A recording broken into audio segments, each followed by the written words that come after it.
সবাইকে শুভেচ্ছা।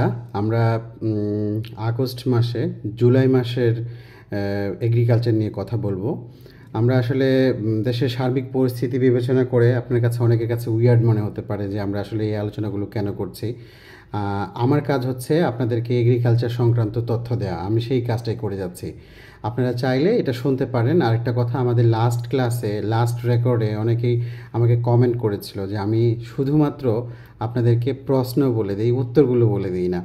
তো তাদের আগ্রহ ছিল যেন আমি প্রশ্ন এবং উত্তর সবই যেন বলে দিই। সেক্ষেত্রে ভিডিওটা লম্বা হয়ে যাবে। কিছু করার নেই। আপনারা চাইলে আপনারা ভিডিওটা প্লে করে আপনারা জাস্ট শুনে যেতে পারেন, তাহলেই আপনাদের জন্য খুব কাজে দেবে এটা। প্রতি মাসে যদি আপনি এগ্রিকালচারের বেসিক ইনফরমেশনগুলো আপনারা যদি জাস্ট আমার ভিডিওগুলো শুনে যান, তাহলে মাঠের অ্যাপ্লাইড নলেজটা অনেক বাড়বে। একটু খেয়াল করে দেখেন, এখন কোন সিজন? এখন কিন্তু আপনার আমন ধান লাগানোর মৌসুম।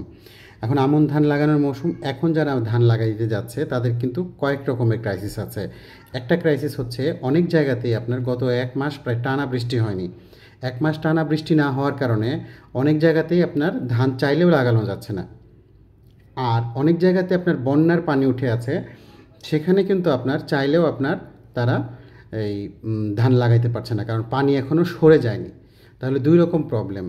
এখন দুই রকম প্রবলেমের ক্ষেত্রে আপনার অ্যাপ্লাইড নলেজটা একটু খেয়াল করে দেখেন। আপনাকে জিজ্ঞেস করা হলে যে আমন ধান যদি আমি লেট করে লাগাই তাহলে আমার কি কি হতে পারে সমস্যা, অথবা আমন ধান যদি আমরা আর্লি লাগাই তাহলে কি কি সুবিধা বা অসুবিধা আছে।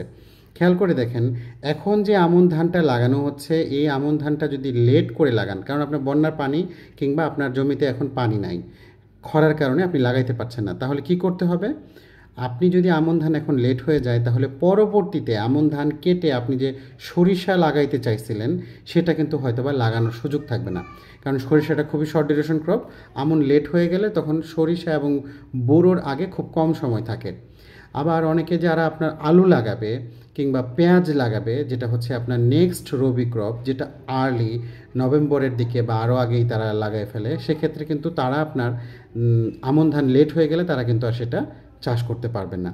তাহলে এই জিনিসটা কিন্তু খুবই ইম্পর্ট্যান্ট যে আপনার কোনো একটা ফসল যদি আগাম লাগানো হয় কিংবা দেরি করে লাগানো হয়, তাহলে আমাদের সুবিধা এবং অসুবিধা কী। একটা জিনিস খেয়াল করেন, আমন ধানটা যদি আগাম লাগানো হয় তাহলে কিন্তু পরে যে ফসলগুলো আপনারা রবি ফসল আর্লি হারভেস্ট করতে পারবেন। রবি ফসল আর্লি হারভেস্ট করলে সুবিধাটা কি দেখেন, বাংলাদেশে যারা প্রথম দিকে বাজারে আলু আনে, যেসব কৃষক, তারা কিন্তু 200 টাকা কেজি আলুর দাম পায়। নতুন আলু, ফুলকপি, টমেটো, এগুলো যারা একদম প্রথম দিকে নিয়ে আসে তারা কিন্তু আপনার অনেক দাম পায়। তার মানে হচ্ছে আপনি ঠিক এক মাস আগে যদি, মানে কোনো একটা ফসল যখন হারভেস্ট করবে তার ইউজুয়াল টাইমের 15 দিন বা এক মাস আগে যদি বাজারে নিয়ে আসতে পারেন, তাহলে আপনার প্রফিট প্রায় দ্বিগুণ হবে। তাহলে ফার্মাররা যদি এই প্র্যাকটিসটা করে, তাহলে কিন্তু আমাদের এটা জেনে বুঝে আমাদের ক্রপিং টাইমটাকে জানাটা খুব ইম্পর্টেন্ট। এখন প্রশ্ন হচ্ছে যে এই যে এখন আমন ধান আপনার বন্যা হয়ে গেছে, অনেক জায়গাতেই আপনার বন্যায় বীজতলা নষ্ট হয়ে গেছে, সেক্ষেত্রে ইনস্ট্যান্ট খুব দ্রুত সময়ে আমাদের তো জমি ফেলে রাখা যাবে না, কি করতে হবে? দ্রুততার সাথে আমাদের নতুন বীজতলা তৈরি করতে হবে। বন্যা আক্রান্ত এলাকায় বীজতলা তৈরির এই প্রক্রিয়াটাকে বলে দাপক বীজতলা। আপনারা একটু জেনে রাখবেন, দাপক বীজতলা হচ্ছে যে আপনার একটা ভাসমান ভেলা, কলা গাছের ভেলা হতে পারে বা প্লাস্টিক শিট হতে পারে, তার উপরে একটু মাটির প্রলেপ দিয়ে সেখানে আপনার অঙ্কুরিত বীজ ছিটিয়ে দিয়ে সেখানে খুব দ্রুত 14 থেকে 15 দিনের মধ্যে আপনার ধানের চারা উৎপাদন করা যায়। এই প্রক্রিয়াটাই কিন্তু আমরা বন্যা আক্রান্ত এলাকায় চাষাবাদ করতে পারি। আরেকটা জিনিস খেয়াল করে দেখেন, এখনও গত 2-1 দিনের কথা ভিন্ন, কিন্তু টানা 30 দিন বা 25 দিনের মতো বৃষ্টি না হওয়াতে এখনও অনেক জমিতে পানি না থাকার কারণে তারা আপনার জমিতে আমন ধান লাগাতে পারছে না। এই যে প্রবলেমটা, এই প্রবলেম ওভারকাম করার জন্য আমাদের এগ্রিকালচার একটা টেকনোলজি আছে, সেটাকে বলি আমরা সাপ্লিমেন্টারি ইরিগেশন, সম্পূরক সেচ। আমরা সেচ সাধারণত দেই বোরো ধানে, কিন্তু খেয়াল করে দেখেন আমন সিজনে আমরা রেইনফিট কন্ডিশনে, মানে বৃষ্টি হলে আমরা চাষ করব, বৃষ্টি না হলে চাষ করব না, এই চিন্তা করে বসে থাকি। কিন্তু আমাকে এই আমন সিজনেও যদি আমাদের মিনিমাম লেভেলে ইরিগেশন দেওয়ার ব্যবস্থা থাকে, that is called supplementary irrigation বা সম্পূরক সেচ। এটা খুবই ইম্পর্টেন্ট যাদের সম্পূরক সেচ দেওয়া যায়, এবং এটা সব ধরনের চাকরির পরীক্ষায় এই প্রশ্নটা খুব আসে। কথা হচ্ছিল বৃষ্টিপাত নিয়ে, বৃষ্টিপাত কম হচ্ছে বা বেশি হচ্ছে। এগ্রিকালচারিস্ট হিসেবে আপনাকে জানতে হবে যে বার্ষিক বৃষ্টিপাত কী, বাংলাদেশে অ্যাভারেজ রেইনফল কত? আপনারা জানেন কি না, বাংলাদেশে অ্যাভারেজ রেইনফল হচ্ছে 203 সেন্টিমিটার। আপনার রেইনফল সাধারণত সেন্টিমিটার বা মিলিমিটারে মাপা হয়, তাহলে 203 সেন্টিমিটার মানে হয় 2030 মিলিমিটার। বাংলাদেশে রেইনফল অ্যাভারেজ অ্যানুয়াল রেইনফল হচ্ছে 2030 মিলিমিটার। এখন প্রশ্ন হচ্ছে, মিলিমিটার যে আমরা বৃষ্টিপাত মাপলাম, এটা মাপটা কিভাবে আমরা মাপলাম?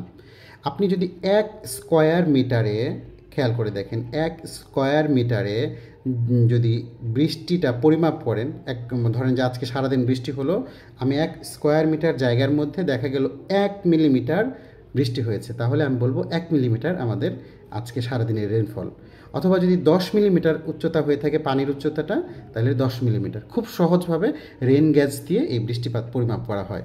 তাহলে আপনারা এই বৃষ্টিপাত পরিমাপটা জেনে রাখবেন। বাংলাদেশের আবহাওয়া কী, বাংলাদেশে অ্যানুয়াল অ্যাভারেজ টেম্পারেচার কত, বাংলাদেশে কোন সময়ে বেশি বৃষ্টিপাত হয়, কোন সময়ে কম বৃষ্টিপাত হয়, বাংলাদেশে বেশি বৃষ্টিপাত কোন অঞ্চলে হয়। জানেন, সিলেটের লালাখালে কিন্তু সবচেয়ে বেশি বৃষ্টিপাত হয়, কারণ ওদিকে মেঘালয়ের চেরাপুঞ্জির কাছাকাছি অবস্থান, পাহাড়ি অঞ্চল, সেখানে সবচেয়ে বেশি বৃষ্টিপাত হয়। তাহলে এটা জেনে রাখবেন। আচ্ছা, আমরা সবসময় ধান নিয়ে কথা বলি, অনেকের সামনে বিজেআরআইয়ের পরীক্ষা আছে, পাট নিয়ে কোনো কথাই হচ্ছে না। খেয়াল করে দেখেন, এখন আপনাকে যদি প্রশ্ন করি যে পাট কখন কাটা হয়, পাট কাটার মৌসুম কিন্তু এখন চলছে। আপনারা যদি একটু খেয়াল করে দেখেন যে পাট লাগানো হয় চৈত্র বৈশাখ মাসে, আর হারভেস্ট করা হয় প্রায় 110 দিন বা 15 দিন বয়সে, এই যে এখন, তার মানে বর্ষাকালে পাট কাটা হয়। এখন প্রশ্ন হচ্ছে, রিসেন্টলি পেপারে কিছু জিনিস এসছে যে আপনার রাজশাহী অঞ্চলে পাটের আবাদ কমে যাচ্ছে। কারণ কি? কারণ হচ্ছে এই যে এই সিজনে অনেক জায়গায় কম বৃষ্টিপাত হওয়ার কারণে আপনার পাট সংগ্রহ করার পর পাট পচানোর জায়গা পাওয়া যাচ্ছে না। ডোবা নাই, খাল নাই, নালা নাই যেখানে আপনার পাট পচানো যেতে পারে। এখন কথা হচ্ছে, আপনাকে যদি বলা হয় যে আমার পাট পচানোর জায়গা কম, তাহলে আমি কিভাবে আপনার এই কম জায়গার মধ্যে আমি পাট পচাতে পারি? সেক্ষেত্রে পাট পচানোর একটা পদ্ধতি হচ্ছে রিবন রেটিং পদ্ধতি। আপনারা জানেন, রিবন রেটিং হচ্ছে আগে পাটের খোসাটা ছিলে তারপর এটাকে পানির মধ্যে চুবিয়ে রাখা বা পচানো। তাহলে আপনার পাট খড়িসহ যদি আপনি পুরো পাটটাকে পচিয়ে রাখার জন্য যে জায়গা লাগতো তার চেয়ে প্রায় অনেক কম জায়গা লাগে। সেক্ষেত্রে আপনাদের পাটের জিনিসগুলো জানতে হবে। পাট কখন লাগানো হয়, পাটের কয়েক রকম আছে বাংলাদেশে, পাট, কেনাফ, মেস্তা, এরকম 3 ধরনের পাট উৎপন্ন করা হয়। এবং পাটের যে ইন্টারকালচারাল অপারেশনগুলো আছে, একটু খেয়াল করে দেখেন, পাট যে জমিতে লাগানো হয় সেই জমিতে আর কি কি ফসল লাগানো যায়, পাট কাটার আগে কি লাগানো যায়, পাট কাটার পরে কি লাগানো হয়। যা দেখেন, পাট কাটার আগে কিন্তু সরিষা করা যায়, পাট কাটার আগে মুসুর ডাল করা যায়, গম লাগানো যায়। তার মানে গম, পাট, রূপা আমন, মানে পাট এখন কাটছে, কেটে এখন আমরা রূপা আমন করতে পারছি। তার মানে গম, পাট, রূপা আমন 300% ক্রপিং ইন্টেন্সিটি। কিংবা পেঁয়াজ করে তারপরে পাট করা যায়। তবে খেয়াল করতে হবে, পাটের আপনার গোড়া কিন্তু অনেক শক্ত এবং মাটিতে আপনার খুব ভালো করতে হয়, টিলেজ করতে হয়। এক্ষেত্রে টিলেজ কি, টিল্ট কি, এটা একটু জেনে রাখতে হবে, সংজ্ঞাগুলো জেনে রাখবেন। আচ্ছা, এবার গত কয়েকদিন আগে পত্রিকায় একটা এসেছিলো যে বাংলাদেশে বিদেশি ফল প্রচুর আসছে। প্রতি বছর আমাদের 16,000 কোটি টাকার, খেয়াল করে দেখেন, 16,000 কোটি টাকার বিদেশি ফল বাংলাদেশে আসে। তাহলে 16,000 কোটি টাকার কী কী ফল সাধারণত আসে? মূলত আসে আপেল, মাল্টা, কমলা, আঙুর, ডালিম, এছাড়াও প্রায় 32 রকমের ফল বাংলাদেশে আসে। এটা বাংলাদেশে একটা বিশাল বাজার। আমরা যদি দেশীয় ফলের উৎপাদন বাড়াতে পারি, তাহলে আমাদের বিদেশি ফলের চাহিদা যদি কমাতে পারি, তাহলে এই টাকাটা আমরা সেভ করতে পারবো। আমাদের আমদানি খরচ থেকে এই টাকাটা বাড়বে। এখন প্রশ্ন হচ্ছে, এখন শ্রাবণ মাস, বাংলা শ্রাবণ মাস, খেয়াল করে দেখেন, এবং ইংরেজি হচ্ছে আগস্ট মাস। এখন আমরা জমিতে যদি আপনাকে বলি কি কি ফসল লাগানোর সময়, তাহলে আপনাকে কি জানতে হবে? আপনাকে ক্রপ ক্যালেন্ডারটা সম্বন্ধে ভালো ধারণা রাখতে হবে। ক্রপ ক্যালেন্ডার হচ্ছে কোন জমিতে, মানে একটা এলাকায় আপনার জমিতে কখন কোন ফসল লাগানো যায়, কোন ফসল কাটা হয়, কোন ফসলের ইন্টারকালচারাল অপারেশন কখন কী করতে হবে, ডিটেইল যে ক্যালেন্ডারটা, সেটাই হচ্ছে ক্রপ ক্যালেন্ডার। তাহলে আপনারা এখন দেখেন, এখন কিন্তু আর্লি যেসব আপনার শীতকালীন সবজি, যেমন দেখেন মূলা শাক কিন্তু কিছুদিনের মধ্যে বাজারে চলে আসবে। লাউ শাক, মূলা শাক, তারপরে লাল শাক, বাঁধাকপি, তারপর এগুলো কিন্তু চলে আসবে। ফুলকপি, বাঁধাকপি আর্লি বাজারে, একটা ফুলকপি এখন হয়তো 100 টাকা নেবে, ছোট্ট একটা ফুলকপি। তারপরে বাঁধাকপির দাম অনেক বেশি, শালগম, মূলা, এগুলো কিন্তু আপনি পাবেন। তাছাড়া বর্ষাকালীন যেসব সবজি যেরকম আছে আপনার পালং শাক, পুঁই শাক, ডাঁটা শাক, এগুলো কিন্তু এখন চাষ করার সময়। তাহলে এটা একটু দেখে রাখবেন। এই ক্ষেত্রে আপনাদেরকে একটু বলে রাখি, আগস্ট এবং সেপ্টেম্বর মাস, এই 2 মাসে বাংলাদেশে সবজির উৎপাদন সবচেয়ে কম। কারণ এই সময় বর্ষা থাকে। অনেকেই আপনার প্রশ্ন করে যে আপনাকে যদি বলে যে এই যে দাম, মরিচের দাম, কাঁচা মরিচের দাম 500 টাকা কেজি বা 400 টাকা কেজি কেন এরকম হয়? কারণ প্রতি বছর এই সময়ে বাংলাদেশে বর্ষাকালের এই সময়টায় অন্য বিভিন্ন জায়গায় বন্যা হয় এবং আমাদের বিভিন্ন রকম সবজি জাতীয় ফসল যেগুলো সেগুলো নষ্ট হয়ে যায়। এই কারণে আমাদের এই সিজনে আমাদের ফসলের সবজির উৎপাদন কম হয়।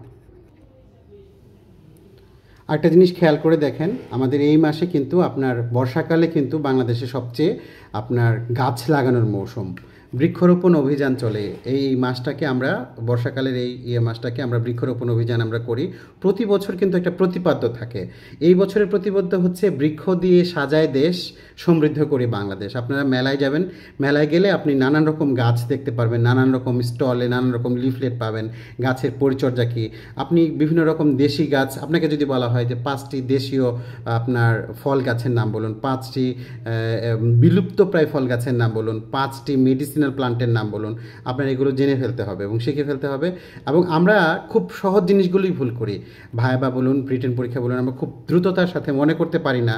আপনি হয়তো খুব সহজভাবে আপনি মনে করতে পারবেন না 5টি বিলুপ্তপ্রায় বাংলাদেশের দেশি ফল গাছের নাম। আপনাকে এই প্রশ্নটা দিয়ে আজকে শেষ করলাম।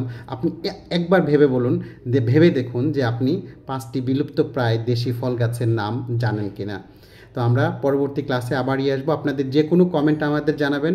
আগের ক্লাসের কমেন্ট অনুযায়ী কিন্তু আজকে আমি কিন্তু সব প্রশ্ন এবং উত্তর সহ আপনাদের দিয়ে দিলাম। ভিডিও ভালো লাগলে আপনারা অবশ্যই চ্যানেলটা সাবস্ক্রাইব করে রাখবেন। আর আশা করি দেশের সার্বিক পরিস্থিতি যাই হোক, আপনি আপনার পড়াশোনার দিকে অবশ্যই সবসময় নজর রাখবেন। কারণ শেষ পর্যন্ত কিন্তু আপনাকে চাকরি পেতে হবে এবং আপনাকে কিছু করে খেতে হবে। সবাই ভালো থাকবেন। ধন্যবাদ।